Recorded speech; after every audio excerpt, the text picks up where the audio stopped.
sa perang pinaghirapan, ngunit tila hangin na biglang naglaho sa harapan. Isang kisap mata, pitaka ay tuyong-tuyo, lahat ng pinagpaguran sa iba na nagtungo. Ang bawat barya may pangalang nakaukit, pambayad sa utang na sadyang napakasakit.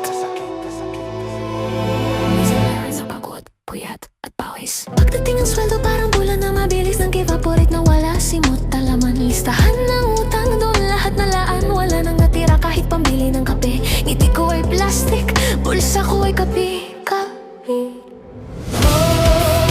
Ang sakit ng katotohanan, alipin ng utang sa sariling bayan. Simot ang lahat, wala nang natira.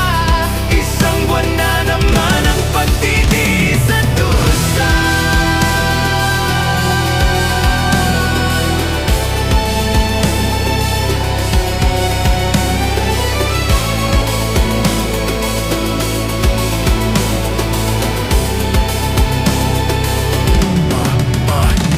Bukas na ang palad pero sarado ang pinto. Ang perang kinita hindi man lang naghinto. Meral ko tubig at yung hiniram kay mare. Lahat sila nakapila parang ako ay hari. Pero hari ng utang, hari ng kawalan. Sa gitna ng kalsada ako ang talunan. Kailan ba matatapos ang siklong mapanira kung saan ang kinikita ay hindi na makita? Ang bawat pawis ko ay pambayad lang sa iba.